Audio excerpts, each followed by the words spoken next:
Information of the House, I present a revised list of the Shadow Ministry, which reflects the reshuffle that I announced last week. I thank the Leader of the Opposition. Questions without notice. The Leader of the Opposition. Thanks, Mr Speaker. My question is to the Prime Minister. Why is the Prime Minister legislating changes to industrial relations laws which would allow take-home pay to be cut? The Prime Minister has the call. Mr Speaker, that is not the case. Members of my left. It is simply not the case, Mr Speaker. We are seeking to get Australians back into work. That's our goal, getting Australians back into work, Mr Speaker. Since the commencement of the pandemic, we have now seen 90% of the jobs that were lost come back into this economy. Everything we are doing as a government, Mr Speaker, is designed to get Australians back into work. The member for Bass. Thank you, Mr Speaker. My question is to the Prime Minister. Will the Prime Minister outline to the House how the Morrison government has ensured we start the year in a stronger position and explain how we will deal with the challenges Australia and the world face in 2021? The Prime Minister has the call. Thank you, Mr Speaker. I thank the member for her question and the great work that she's done over the summer break working with the local community. Mr Speaker, Australians have put Australia in a strong position relatively at the beginning of this year as we continue to battle the COVID-19 pandemic.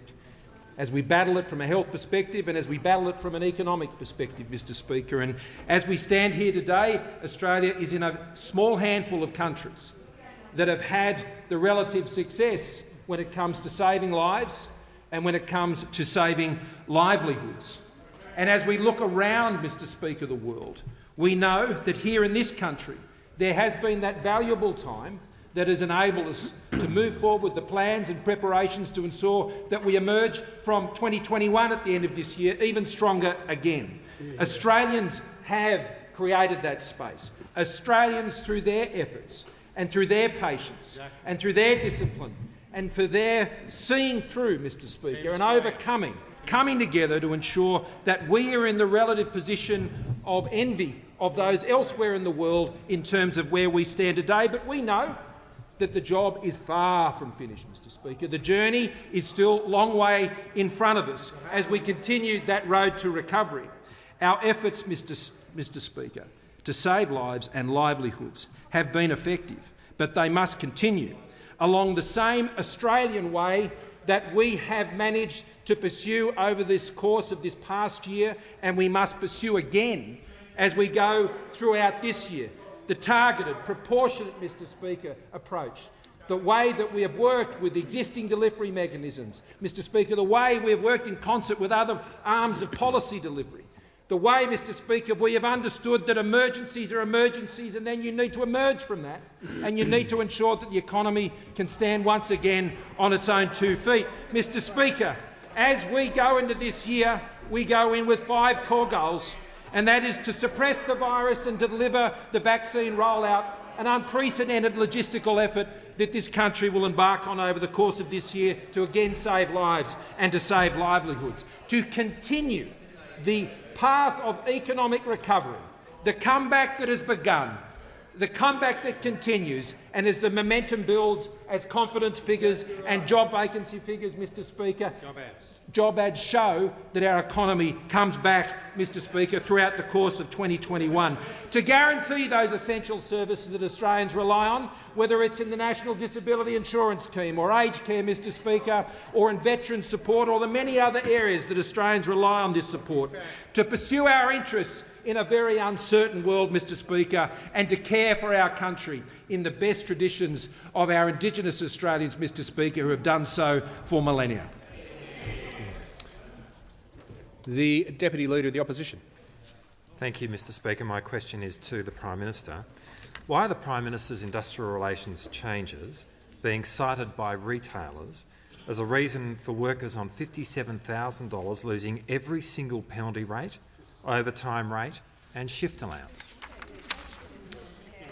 The Minister for Industrial Relations. Well, it's just not correct, Mr Speaker. It's just not correct. And everyone in this House will remember the final sitting week of last year when members opposite said this, they said that there would be pay cuts before Christmas. They said there'd be pay cuts for Christmas. Did that happen? Did it happen? And so the difficulty with not telling the truth is that when the things don't become true, people lose faith in what you're saying.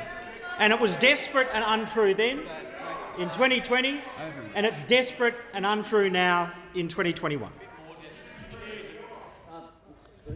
The Manager of Opposition Business seeking to table a document. Yeah, I seek leave to table the requests from the retailers that the Attorney-General just said don't exist. Is leave granted? The Leader of the House. Leave is not granted. Leave is not granted. Members on my left, the member for Macquarie, the member for Dawson has the call. Thank you very much, Mr Speaker. My question is to the Deputy Prime Minister and Minister for Infrastructure, Transport and Regional Development. Will the Deputy Prime Minister please inform the House how the Morrison-McCormack government's continued commitment to supporting businesses in regional Australia and creating regional jobs is ensuring a stronger Australia for 2021? The Deputy Prime Minister. It is when you're in this place. I do thank the member for Dawson for his question, Mr Speaker, and note his hard work during December and January, not talking at his constituents but listening to them, listening to and hearing their concerns, their issues, and of course, as all good members do, he comes here and then he acts upon those issues and those matters that they raise with him. And I want to also particularly thank all Australians, especially regional Australians, for what they've done, as the Prime Minister has just said, through the COVID crisis. Australians have been magnificent. They've done largely what they've been asked to do by the health experts. Social distancing, quarantining, self-isolation, wearing masks. It's been difficult, but particularly regional Australians in many areas of country, rural, coastal, remote Australia, they haven't had any COVID cases, and if they have had, they've been very minimal and not for many, many months. But despite that, they've had limitations placed upon them, but they have risen magnificently to the challenge and to what they've been asked to largely keep their areas and our nation COVID-free. And for that, I say, we all say thank you. Thank you very much. And certainly I know that the assistance that this government has provided to those regions and to the nation as a whole has been very much appreciated, and particularly, as I say, in regional Australia.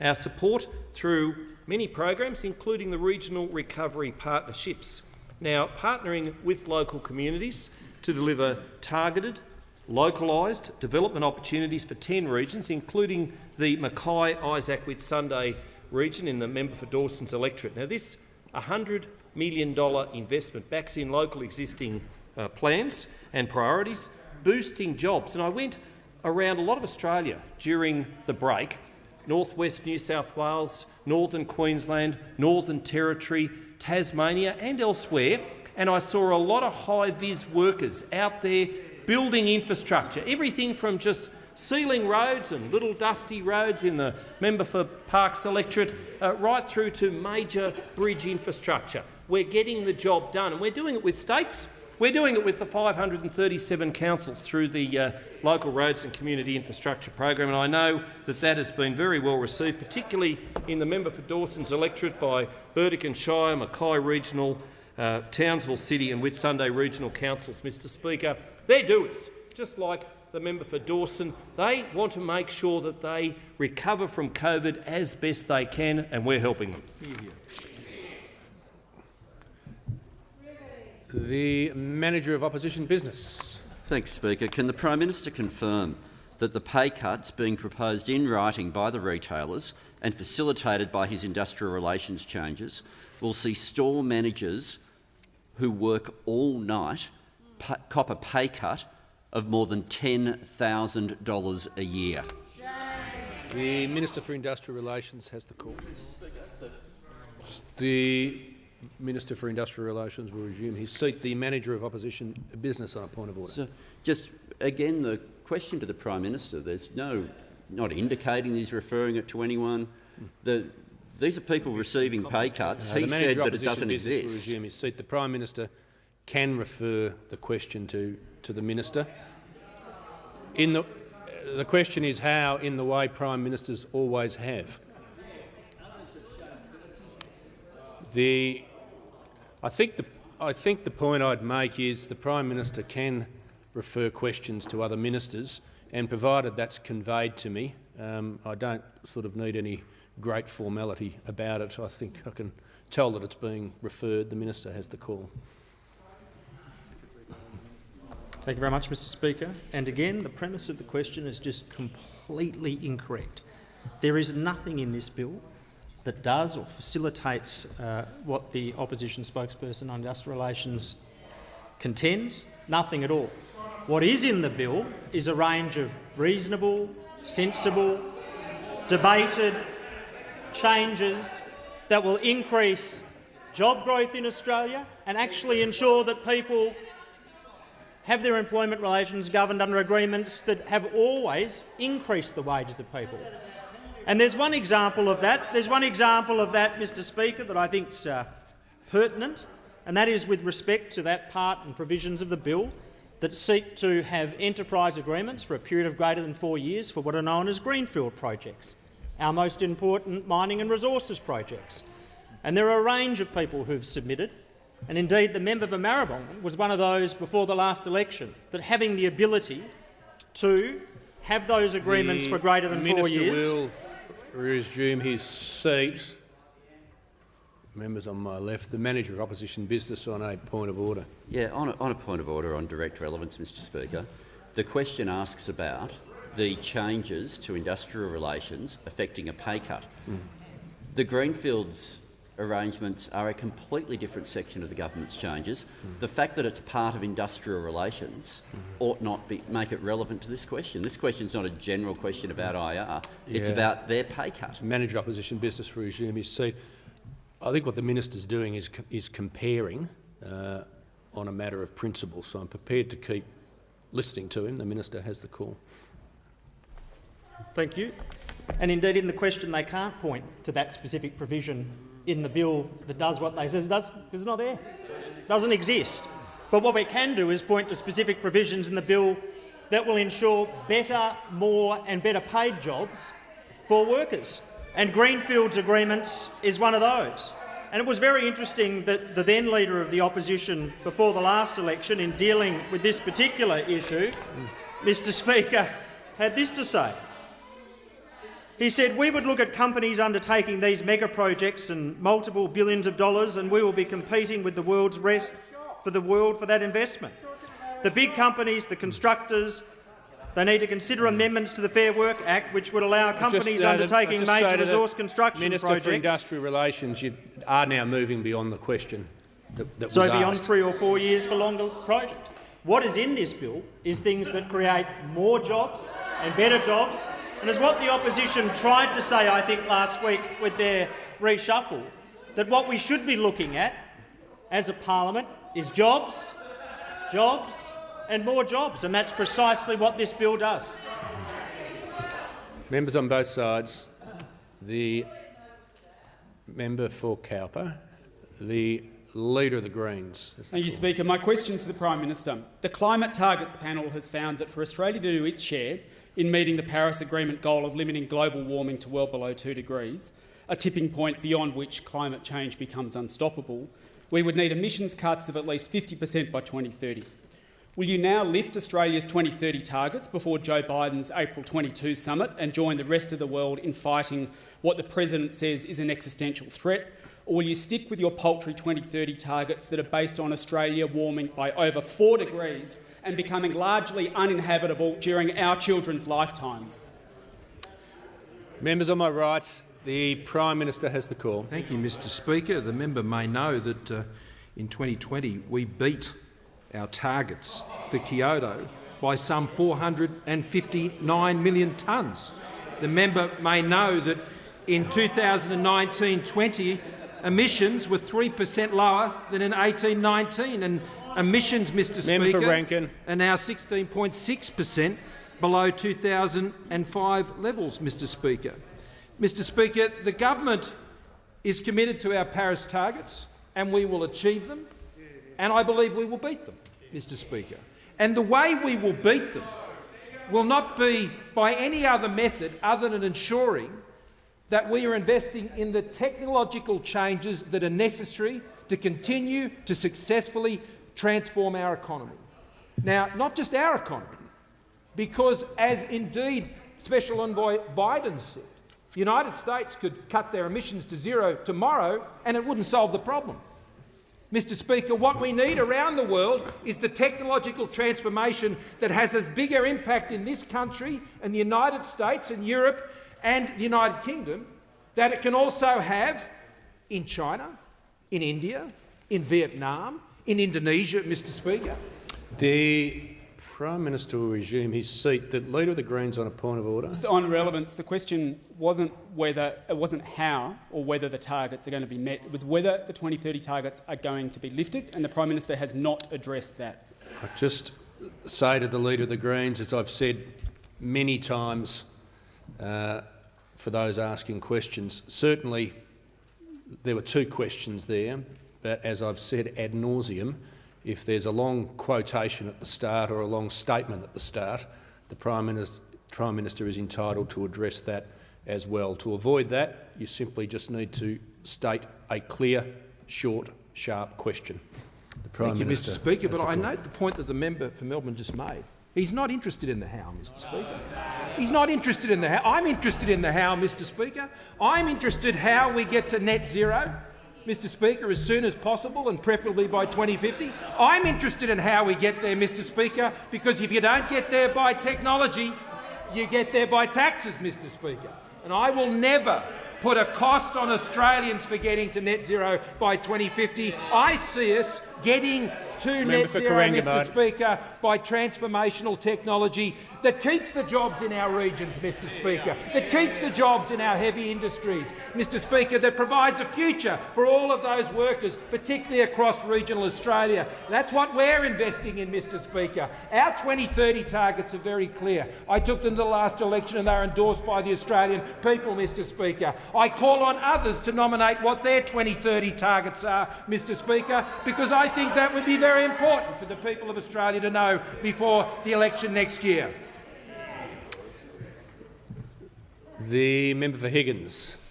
Thank you, Mr Speaker. My question is to the Treasurer. Will the Treasurer update the House on how the Morrison government is ensuring the Australian economy is stronger and more prepared to deal with the challenges of 2021? The Treasurer has the call. Well, thank you, Mr Speaker. I thank the member for Higgins, my electorate neighbour and friend, for that question, and note her deep experience before coming to this place as a paediatrician, as a professor and as a fellow of the Australian Academy of Health and Sciences. Now, Mr Speaker, she, like others on the side of the House, understand that 2021 will be quite different to 2020. That was a year like none other. We were staring into the abyss of a double-digit fall in economic growth and potentially a tripling of the unemployment rate. Now, Mr Speaker, through the hard work of our health professionals on the front line and 25 million Australians, we have been able to get this virus under control. And with the incredible and unprecedented economic support from the Morrison government, the economic recovery is now well underway. And I can inform the House that today consumer confidence is up again, Mr Speaker, up 16 out of the last 20 weeks. And I can inform the House that today the ABS have put out payroll jobs data which show that jobs are up in every state and territory for the fortnight, Mr Speaker. And I can inform the House that yesterday job ads were up, Mr Speaker, 5.3% over the year, Mr Speaker. And we have seen the unemployment rate fall to 6.6%, and 50,000 jobs being created in the month of December, more than 70% of which were full-time. Now, Mr Speaker, 320,000 jobs have been created over the last 3 months, Mr Speaker. And I take the interjections from those opposite, Mr Speaker, because we have been working to create 320,000 jobs, and they The Treasurer will resume his seat. The Treasurer will resume his seat. No, I mean, the manager opposition business will resume his seats. I just say we have enough interjections without the Treasurer inventing them. Okay, the Treasurer will come back to the answer. Well, Mr Speaker, we have spent the summer working to help create 320,000 jobs. Well, I do take that intervention, Mr Speaker, because I do take that intervention because they have spent their summer trying to save just one job, the member for Greenland's job, Mr Speaker, spending their summer just saving one job. The Treasurer, now, we, Mr. Speaker, Treasurer will pause for a second. This was a very specific question from your own side that made no mention of the opposition. The Treasurer. We have seen 320,000 jobs being created over the last 3 months, and what we have seen across the country is around 2 million Australians graduate off JobKeeper. And I had the opportunity to join the member for Higgins in her own electorate to meet a homewares business which saw 7 people graduate off JobKeeper, Mr Speaker. This is something that we have seen replicated across the country. So jobs are coming back. Consumer confidence and business confidence are back to their pre-pandemic levels. We have seen economic growth in the September quarter have its biggest quarterly jump since 1976, and we know that this country is on track with respect to the economic recovery. The member for Rankin. Thank you, Speaker. My question is also to the Treasurer. Why is the government cutting JobKeeper for the tourism industry but can afford to splash $100 million on sports rorts? The Treasurer has the call. Well, Mr Speaker, the member for Rankin will understand that the JobKeeper program was always a temporary program. And he also knows that the Leader of the Opposition himself has said last year about JobKeeper, we haven't said to extend it. What have we said, though, is that we'll need a tapering. That's what the Leader of the Opposition, Mr Speaker. And so we have tapered this JobKeeper payment, and it was always temporary and to end in March. Now, this is taxpayers' money, Mr Speaker. This is taxpayers' money, and more than $80 billion has gone through the JobKeeper program, helping to support more than 3.5 million Australians. This has been a remarkable program, Mr Speaker, a remarkable program, and we have seen more than 2 million Australians graduate off JobKeeper and around 450,000 businesses graduate off JobKeeper. Now, Mr Speaker, the member for Rankin asked me about JobKeeper. Well, he was out there last Friday beefing himself up, Mr Speaker, claiming that JobKeeper went to dead people, Mr Speaker, and then the ATO put out a statement, in fact denying that very accusation in a huge embarrassment, Mr Speaker, for the member for Rankin. So not only did he receive a slap down from the RBA last year, now he's received a slap down from the ATO. He's not fit to be the Shadow Treasurer, and he's not fit to be the Leader of the Opposition, the job he's really auditioning for. Members on both sides, just before I call on the next question, I'd like to inform the House that we have present in the Speaker's Gallery this afternoon the Ambassador of Switzerland, His Excellency Mr Pedro Zualan. On behalf of the House, a very warm welcome to you. The member for Barker. Thank you, Mr Speaker. Mr Speaker, my question is to the Minister for Health. Will the Minister please update the House on the Morrison government's actions to make Australia stronger through the rollout of the COVID-19 vaccine to all Australians, including those Australians in my electorate of Barker? The Minister for Health.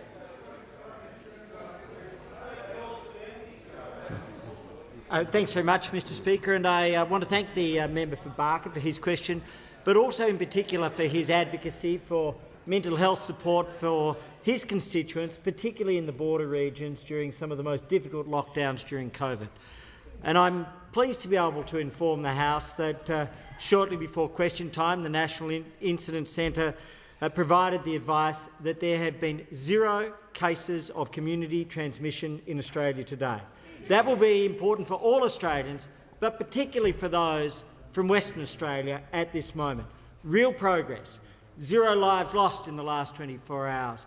0 cases on ventilation or in ICU around the country. And the number of those in hospital from COVID-19 down to 9 Australians, all of which is immensely important information. It comes at a time when the world has rocketed above 103 million cases, sadly, and is approaching 2.25 million lives lost. And those lives lost have increased dramatically since last we met as a parliament. So whilst we have done extraordinarily well as a nation, we will never be fully safe until the world deals with the pandemic. And vaccination abroad is fundamental, and vaccination at home is fundamental. We're in the fortunate position of having secured one of the highest rates of doses per person in the world. 140 million units of vaccine, 10 million Pfizer for the mRNA vaccine, 53.8 million AstraZeneca for the viral vector vaccine, 51 million of the Novavax vaccine and 25.5 million units through the COVAX facility, whilst also supporting our neighbours in the region. Critically, we've already seen the approval, one of the earliest full approvals in the world by the TGA after going through all of the processes, not an emergency process, for the Pfizer vaccine. That means we are on track, on current advice, repeated this morning by our officials who have been working with the EU, for commencement of Pfizer vaccinations beginning in late February. That's always subject to shipping and to international events, but that advice has been repeated this morning, and I'm providing that guidance to the Parliament and to Australia. Furthermore, the Oxford-AstraZeneca vaccine is due to commence its international rollout in early March, subject to TGA approval, and the CSL AstraZeneca vaccine, part of 50 million units made here in Australia, beginning here in Australia in late March. These vaccines are about saving lives and protecting lives and improving lives. The member for Franklin. Thank you, Mr Speaker. My question is to the Prime Minister. Why is the government cutting JobKeeper for Tasmanian workers but can afford to spend nearly $1 billion on advertising and marketing? The Prime Minister has the call. Thank you, Mr Speaker. JobKeeper has been the game-changing investment of this government, unprecedented, and it has ensured that we have protected livelihoods in this country, Mr Speaker, and I also believe that it saved lives of itself, Mr Speaker. And we were facing, in March of last year, we were looking into the abyss of a pandemic that no one in the world, Mr Speaker, fully understood. But the government moved swiftly, but also effectively, to ensure that we followed the principles that we set out before going into the pandemic measures, Mr Speaker, to ensure that we could achieve the results we have with the Australian people. Now, Mr Speaker, as we continue to transition out of the pandemic recession, then, Mr Speaker, it is important that we encourage businesses, as they are. Some 450,000 businesses came off JobKeeper at the end of September, and we expect more at the end of January, when these figures, end of December, as these figures are provided to the government, Mr Speaker, because the Australian economy is getting back on its feet. And Australians understand that when we put these measures in place, Mr Speaker, they had to be done as emergency measures, but they also know that you cannot run the Australian economy on taxpayers' money forever. Australians understand that. They know you have to be responsible about taxpayers' money. And so on one hand, the opposition says you're spending not enough, Mr Speaker, and then they say we're spending too much. Well, Mr Speaker, we're not going to take fiscal advice from the Labor Party. Our government has demonstrated its fiscal responsibility, but also the urgency of fiscal action when it is necessary, which the Governor of the Reserve Bank has also commended. Now, Mr Speaker, for those sectors and those areas specifically who are continuing to contend with the effects of the pandemic, we have already demonstrated that we will continue to provide targeted support, Mr Speaker, where that can be effective, and that is exactly what the government will do. And what those opposite have done all throughout this pandemic and continue to do here, Mr Speaker, is to seek to undermine the confidence of Australians as we work through this.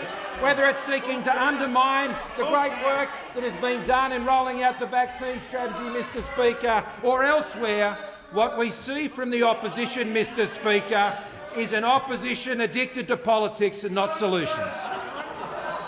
Just before I call the member for Fisher, members will cease interjecting. I briefly refer them to my comments in the last week of last year. If you're interjecting, you know it. 94A does not require a warning at all, and if you interject continually, you'll be asked to leave the chamber. There's a number of members on both sides that never interject. The member for... Well, you're not on the list, member for Mangala. The member for Fisher has the question. Thank you, Mr Speaker. My question is to the Minister representing the Minister for Employment, Skills, Small and Family Business. Will the Minister please update the House on how the Morrison government is backing businesses by ensuring they have the skilled workers they need? And will the Minister outline how critical this is to our plan to build a stronger Australia and to keep us that way? The Minister representing the Minister for Employment, Skills, Small and Family Businesses. Well, thank you, Mr Speaker, and I thank the member for his question. And I know that he has a very good understanding of the vocational education and training sector in this country because he started his working life as an apprentice.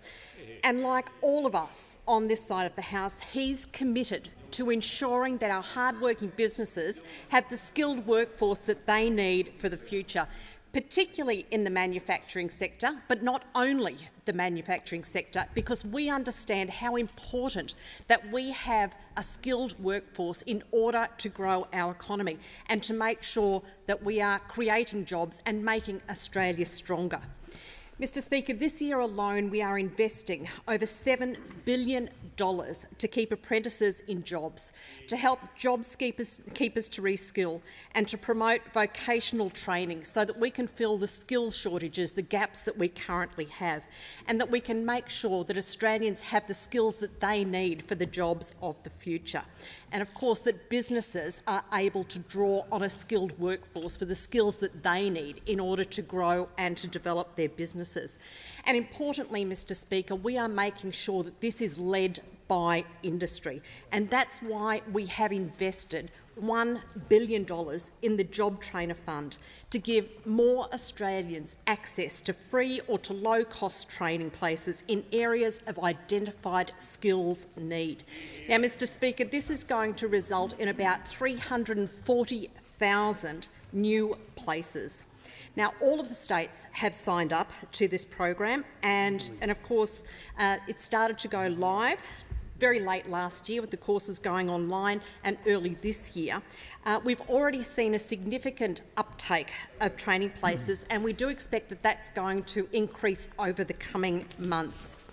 Now, Mr Speaker, on top of that, we have our apprentice wage subsidies that have been critical to support our small businesses through the pandemic and encouraging businesses to take on new apprentices. Now, as of last Friday, there were 117,000 apprentices and trainees employed by over 61,500 businesses that have been supported by our wage subsidy. And of those businesses, over 90% were small businesses, and they are the ones that are taking the opportunity to take on new apprentices. They're the ones that are out there having a go, and that's why this government always supports small businesses. We know that they are the engine room of our economy. They have stepped up significantly during the pandemic, and this government will continue to work with our small businesses. And I call the member for Fenner. My question is to the Prime Minister. Why did the government hound robo-debt victims to repay money they never owed, but now says companies should keep JobKeeper money that they use to fund executive bonuses? The Prime Minister has the call. Members on my left. Mr. Speaker, in relation to the matters that the member raised, the government has taken the necessary steps to correct, Mr. Speaker, and to repay the monies that were collected under that program, under the income averaging arrangements that were pursued by the Labor Party, as has been reminded to this House on numerous occasions, practiced by members opposite when they were ministers in their own governments, Mr. Speaker. In relation to JobKeeper, I make this simple point. Mr. Speaker, when JobKeeper was introduced, there was great uncertainty. And the arrangement we put in place was to ensure that JobKeeper could be made under the qualifying arrangements that were set out and agreed to in the legislation before this parliament. Now, Mr. Speaker, once you do that, once you set out the certainty under which those payments are going to be made, then, Mr. Speaker, after the effect, Mr. Speaker, you don't welsh on that arrangement. That provided much-needed certainty at that time for those businesses to keep people employed. Treasury has advised that some 700,000 jobs were saved because of the certainty and the policy design of JobKeeper. Now, Mr. Speaker, what I notice from the Labor Party is they like to have an each-way bet on this pandemic. They want to support the government's initiative and oppose the government's initiatives all at the same time, Mr. Speaker. That's not something that Australians can rely on. An opposition party that has become a fight club, not an opposition, Mr. Speaker, and cannot agree with itself, Mr. Speaker, on the measures that the government has been pursuing, Mr. Speaker. Now, we will continue to deliver the very strong economic supports and the additional measures that we outlined in the economic recovery plan that was in the budget handed down by the Treasurer. The instant expensing arrangements, the loss carryback, Mr. Speaker, which will be vital to those COVID-affected businesses so their COVID losses can be offset, Mr. Speaker, about previous tax paid, providing much-needed cash flow to ensure that those businesses can invest. The challenges we have now are to ensure that businesses invest and that businesses employ people, Mr. Speaker, and that we address as a nation the many workforce challenges that we have from the regional areas of our country where there are indeed shortages, Mr. Speaker, and those who are in the metropolitan areas who we want to get off unemployment benefits and get them into work. That's what we're focused on. That's what our plan is delivering, Mr. Speaker, and I know Australians have gained great confidence from those plans because they have been voting with their feet to join the economic recovery in this country.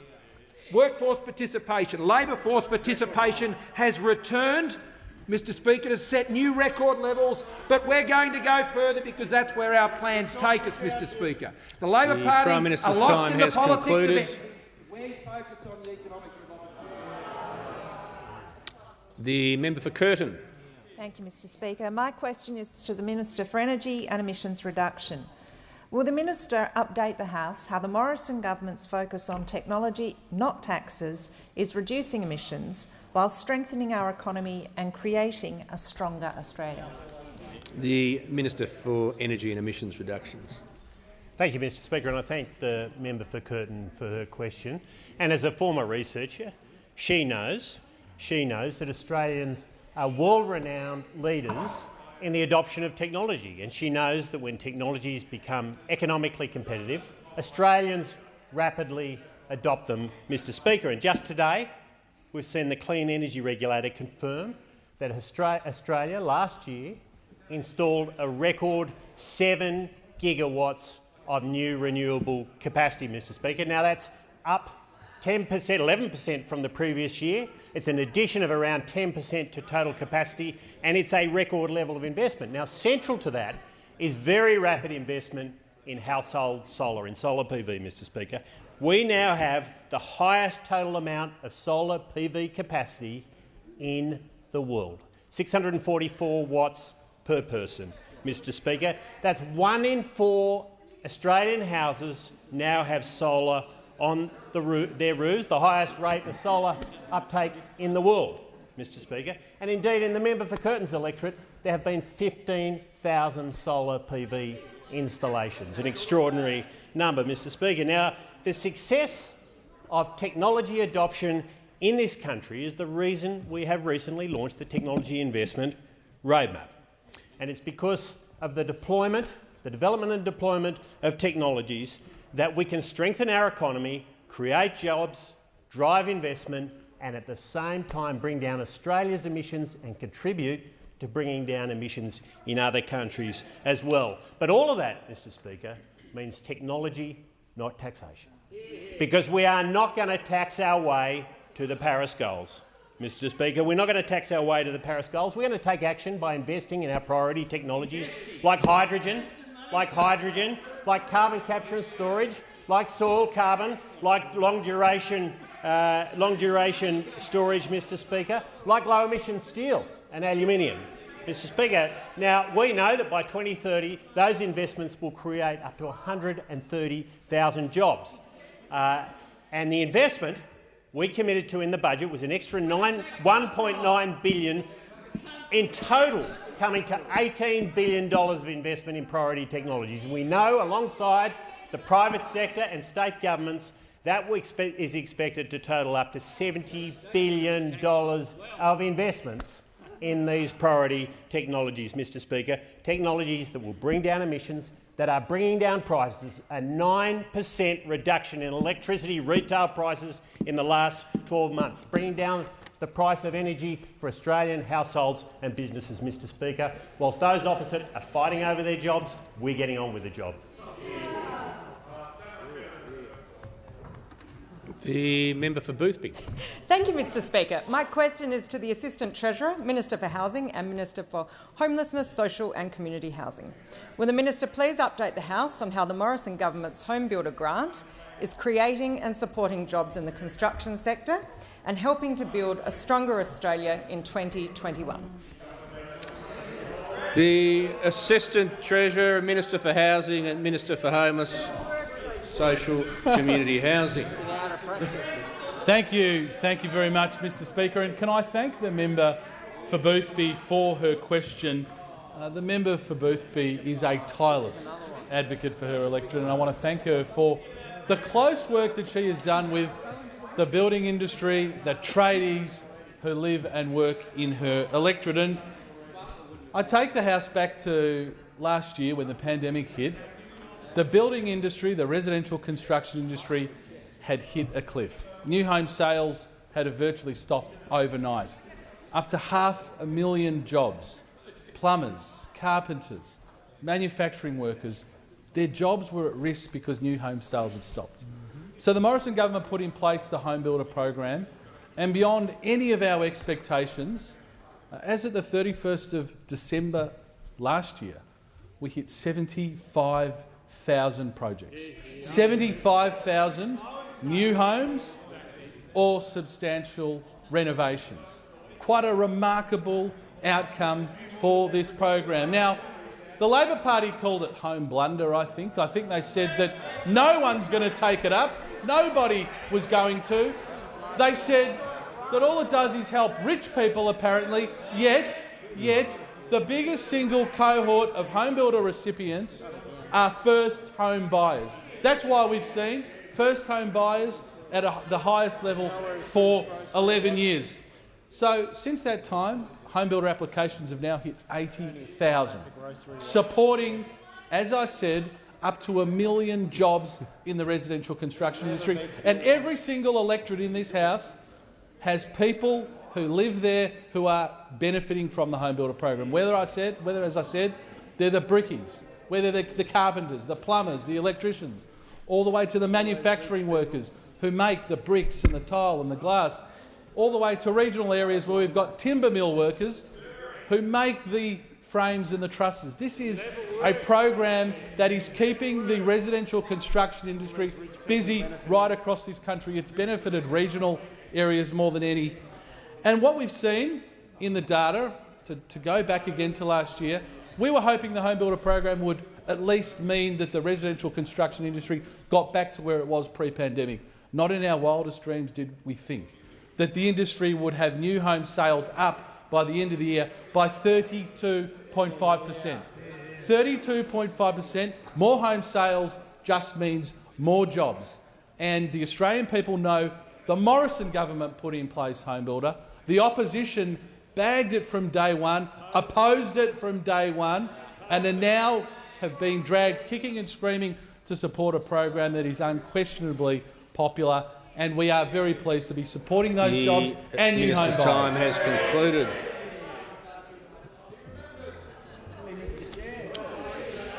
Member has a call. Thank you, Mr Speaker. My question is to the Prime Minister.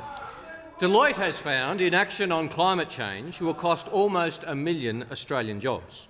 Deloitte also says that transitioning to net zero emissions will create hundreds of thousands of new jobs. Why won't the government save Australian jobs by matching Labor's commitment to net zero by 2050? The Prime Minister has the call. Well, Mr Speaker, I thank the member for his question and I congratulate him on his new shadow ministerial portfolio. I wish him the same sort of success he had as Shadow Treasurer, Mr Speaker. I wish him the same success. Mr Speaker, members on both sides. My government supports getting to net zero, Mr Speaker. My government supports getting to net zero. And, Mr Speaker, the question now is not when, it's how, Mr Speaker. And what those opposite cannot tell the Australian people is how. What I can give to the Australian people is this commitment that we will be able to tell you how, and we will do it by technology, Mr Speaker. We will do it through technological transformation. We will do it based on the science that produces that technology and gets us to that important goal, and not just Australia, but the many other countries, Mr Speaker, that we need to also go down that path.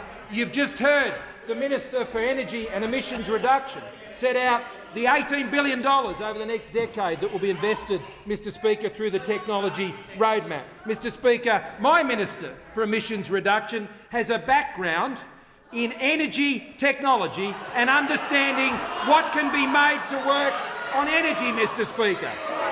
The Shadow Minister, Mr Speaker, has a history of how to put up taxes.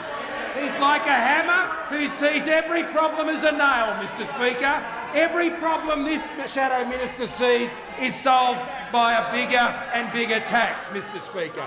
That's the difference. We will get to net zero through technology, Mr Speaker. The Labor way is always higher taxes.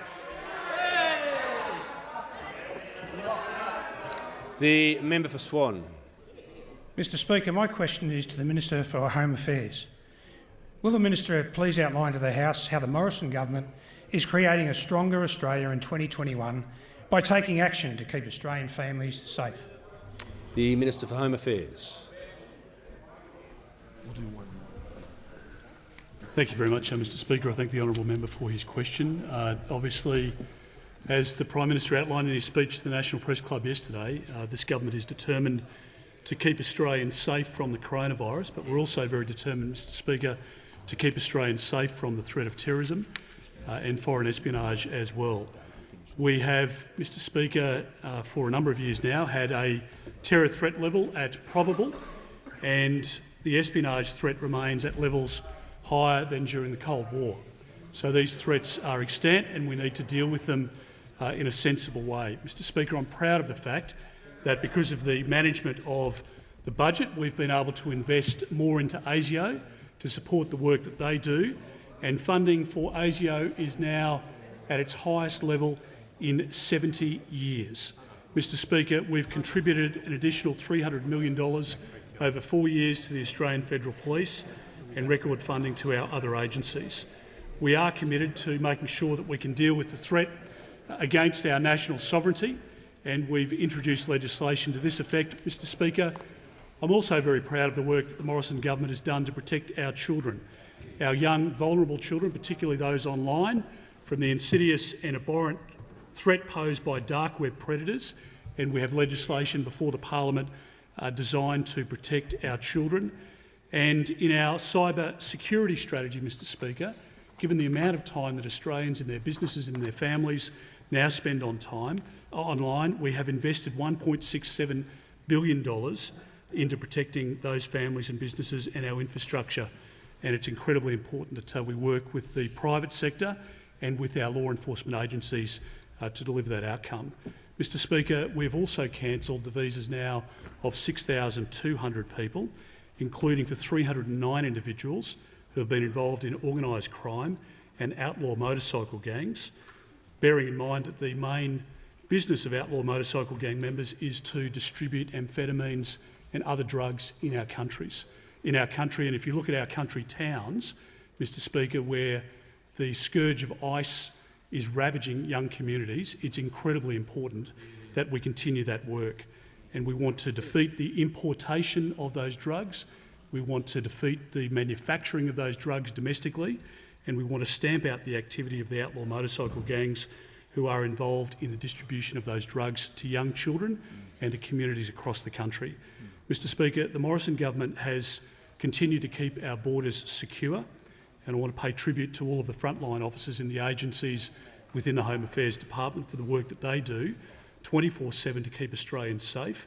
The Prime Minister, myself, the members of the National Security Committee and Cabinet will make sure that we continue to provide support to those officers in the great work that they do. The member for Hindmarsh. Thank you, Speaker. My question is to the Prime Minister.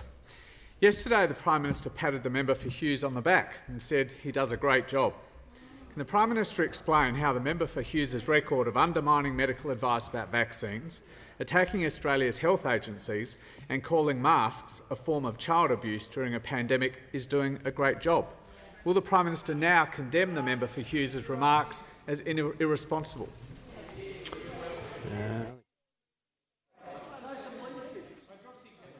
I'll just say to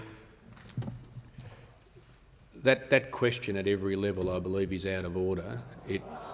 Now, look, members can groan and sigh about what is the practice of the House if they wish to, and I can talk for a very long time about it all, but I can tell you it is very clear that ministers and prime ministers cannot be asked about the statements of individual members wherever they are. Now, if someone's can find something to the opposite, I'll always listen. Well, all right, okay. And toss a coin, or the Manager of Opposition Business. First of all, Mr. Speaker, the part that the question turns on is a quote from the Prime Minister himself at the National Press Club yesterday. So the question, and that quote is referred to twice in the question.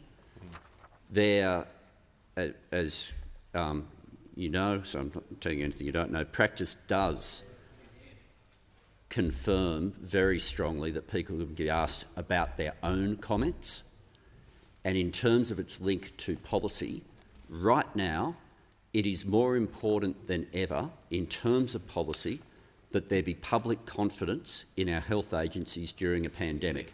So in both parts, in both parts, both in terms of a quote from the Prime Minister himself and the link to the importance of public policy, I'd ask you to reconsider whether the question's in order. Well, I've got to say very strongly on the second point.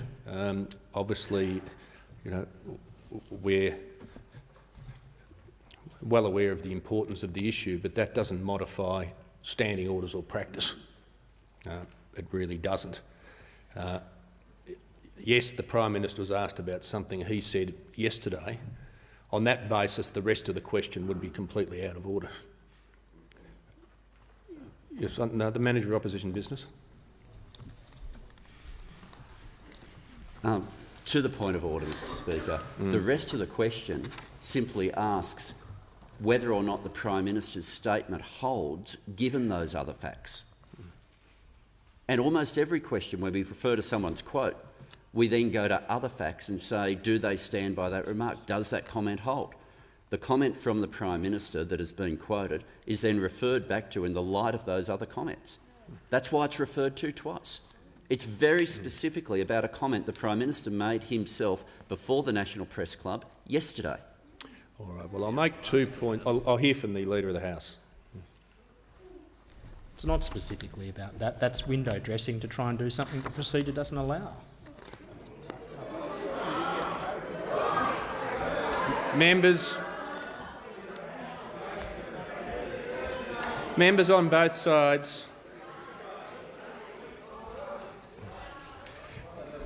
Page 5 5.4 of practice makes very clear that questions cannot, just for those members who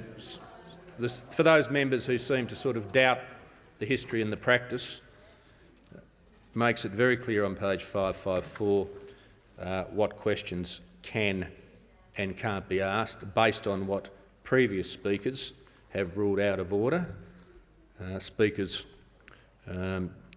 of all political persuasions, I have to say, and they include arrangements between the parties, for example coalition agreements, policies of previous governments, statements in the House by other members, statements by people outside the House, including other members, notably opposition members, and that's something I think the opposition needs to bear in mind if they wish to open this.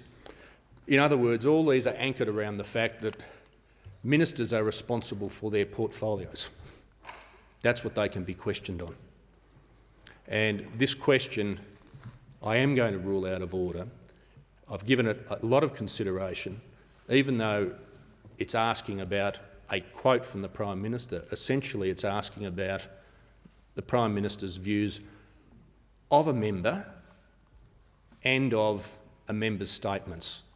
And as much as I can see that you'd like me to rule the other way, I feel that if I did do that, there'd be a lot of complaints when there were questions about other members.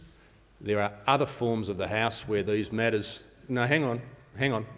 There are other forms of the House where these matters can be raised, and they can be raised in a very robust fashion. In fact, have been already today. But the rules for questions are quite clear, and I'm being asked to rule differently, and I'm not prepared to do that. The Leader of the Opposition. With respect to, for the ruling that you've made, there are 2 points, I think. One is that if it is not possible for the opposition or any member in this parliament to ask the Prime Minister about a quote that he has made, then that undermines the importance of question time. This is a statement that the Prime Minister made at the National Press Club yesterday. Yes, the second part of the question does put the context in which the question was asked, otherwise it wouldn't make sense. So that's why the second part has to be put in there. So that's point one I'll make. The second point I'll make is that if your ruling is to be consistent, then every time those opposite ask about alternative views of those on this side of the House, then those questions are out of order. Those questions are out of order. Because what we have on this side of the chamber, day after day, is questions whereby we get responses that go for 3 minutes, 30 seconds about their policy, then 2.5 minutes about us. So if we're going to go that way, then we understand. Members on my right, the Leader of the Opposition is entitled to be heard. Thanks, Mr Speaker. So that is, in my view, very clearly the implications of this ruling, and perhaps you might like to reflect on that. Member for Rankin. On that as well.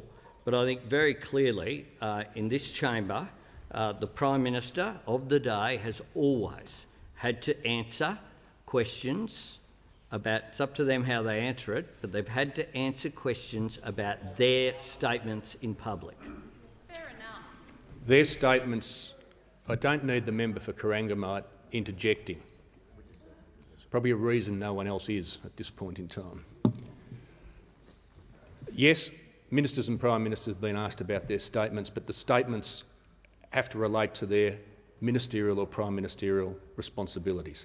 At this point in time, questions that essentially ask— I'm not going to use the whole 30 seconds— the Prime Minister or a minister made a statement about a member, what do you think of all that, opens up a Pandora's box. Now, I will say to the Leader of the Opposition and to the Manager of Opposition Business, I can understand the point they're trying to make. I hope you understand the point I'm trying to make on behalf of all members.